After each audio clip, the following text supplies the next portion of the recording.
Good afternoon, everybody. I'm Jim Stahoviak, the Associate Director of the Iowa Center for Assistive Technology, Education, and Research, better known as ICATER, here in the College of Education at the University of Iowa. And this is our weekly app webinar where we go through and we look at apps that could potentially be used for students with disabilities. iPad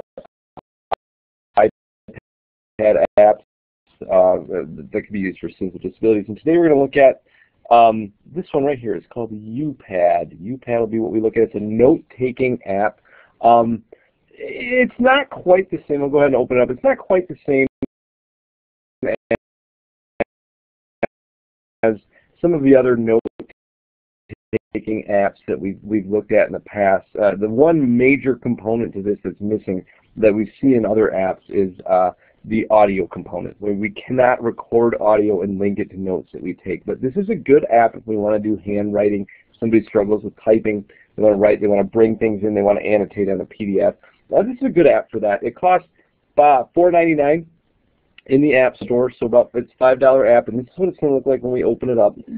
It does allow us to organize things a little bit differently. This is our note page. If we slide across, that's going to show us our books, so anything that it's got a calendar in there, it's got a thing on UPad features, and it's got a PDF that I brought into this, and then you can add pictures and annotate over pictures in this as well. I'm going to take you back to my main page here. I'm going to go down, I'm going to click on this little gear, that's our settings option. If we click on that, you can see we can set up these themes. We can link this to, if I click this, we can link it to Dropbox, Google Drive, Evernote, Box, Twitter, Facebook. We can link to all of those things. We can set it up as easy to use. We can just basically kind of store things in different folders. This backup and restore piece is nice because if we do lose something, we can revert back to certain days. So that we can revert back to a day that we had it, and we'll back that up and restore it for us. So that's a nice way that we're not going to lose any of our notes. If we look here across the bottom, also, I believe in that. Let's go back into settings. If we go into, I guess it's not in this particular area, but there is an area where we can set up handedness with this also, and maybe that's in the next piece, so that if you're left-handed and you want to write on this, you would access it a little bit differently. You'd access your menu from the bottom as opposed to the top here. If you want to add a new note, you press the plus key, and you can choose the style of memo that you want to add. So you can see you can have lines, yellow paper, grid, graph paper, different size grids, even like musical score sheets that you could write on there, calendar paper. I think there's 30 different memo templates that you can use with this. Decide which one you like best and go from there. I'm going to just open up one I started earlier, just the standard line paper option. And you can see if we go down to the bottom here, there's a settings option for this. So we'll go click on the settings option. And within settings here, you can see we can lock, we can change the grid, we can move things out of here, we can send it out of here, we can have it set up to play a slideshow if we had videos as well. Excuse me. So if we look across the bottom, here's our main pieces. This first little squiggle, if we have that set up, that means we're set up for writing.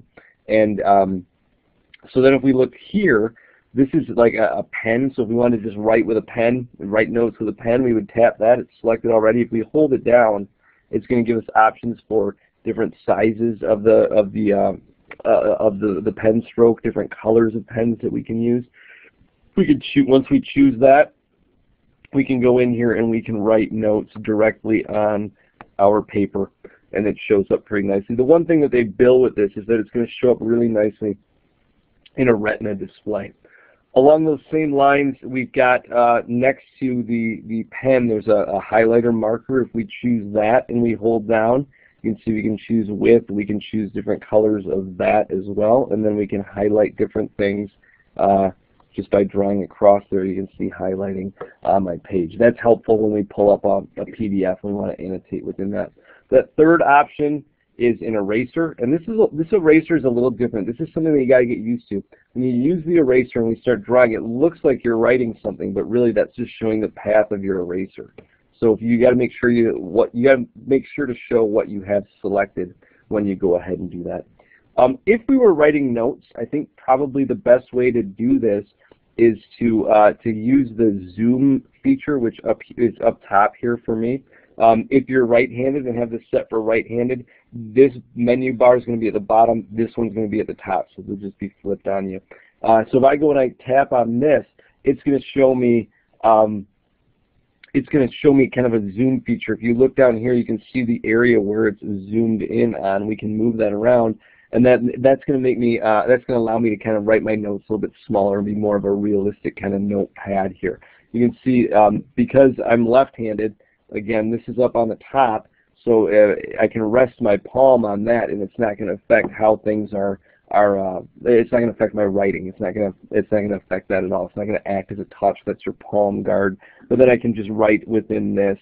We'll say this is a test, and you'll see that that shows up down here in my notes, and it's not quite as big as some of my other notes because it's using that zoomed in feature. You know, a nice feature again. And then you've got some quick buttons for changing color within that. So yeah, that's really probably the best way to use this is zooming in like that.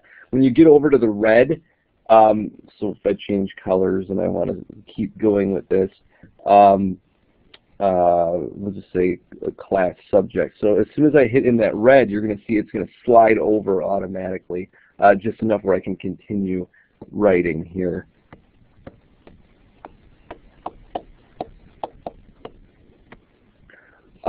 And then if I don't want that, of course, I can go and hit the eraser, and then I can erase through that stuff that I wrote. And sometimes you gotta go back and catch more of that as well. But that little zoom feature is a nice component, and having this ability to just slide over, that's something we've seen in other things as well. So it's not groundbreaking, but it is a nice tool. I'm going to go back down, and I'm going to click on this right here, and that's going to take that zoom box away, and then I'll click and send that back up. So we've got the entire note page here again. If I go back down to the bottom, you'll see there's a T. That's for our text box. If I tap on that, this is going to ask me what type of text box I want. So you can see I have different styles, I have different colors that I can use. And then when I choose one and I tap somewhere on my screen, it's going to bring up the notepad as well as my keyboard. So I can write, this is like a sticky note, and hit return, get rid of my keyboard, and now I have that note within this. So if I go back to something else, you're going to see that note's in there, and now I could write over the top of that if I want. But now if I get rid of that note, so if I go back and hit T, tap on that note, I can then move it around. I can get rid of it. It's going to keep what I wrote on there because it's not attached to that note. It was just written over the top of that note. So that's the text box. For the image piece here that is next to the T, that little picture of the mountains that usually indicates image within an iPad, if I tap on that, it's going to ask me if I want to add an image, and then it's got some other options within that. I'm going to go ahead and hit add. And then I can pull it from my library within this app. I can pull it from a photo album, or I can pull it from the camera. I can take a picture. I'll just pull it from the photo album here and from my camera roll. And what you'll see with this that's cool is if I choose, say, the University of Iowa piece there, that's how it's going to show up. But now these features have become active. So the second feature, if I choose that, it's going to show me how I could potentially frame that picture. So you can see there's lots of different ways to do it. You can make it look like it's in a scrapbook. That's not necessarily the best thing for this one. There's different ways you can make it look like a Polaroid picture. Again, not necessarily the best way for this one. But you've got different frames, including frames to make it look like it's on the iPad, and then we can move that around. We also can increase the size of the image within that frame by hitting that next button, or the button after that. We can decrease the brightness and kind of have it fade into the background if need be.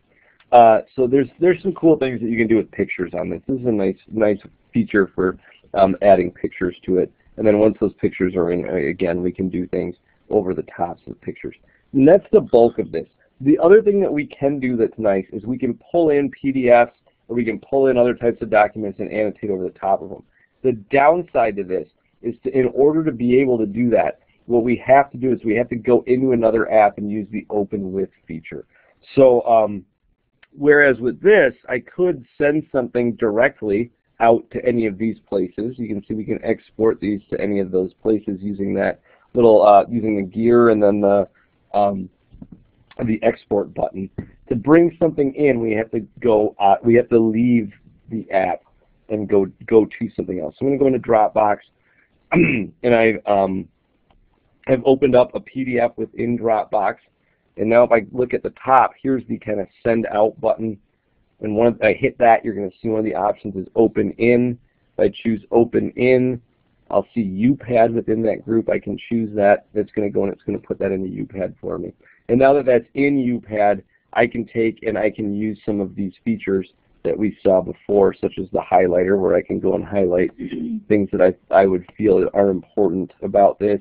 I could use the notes to take a note on here. I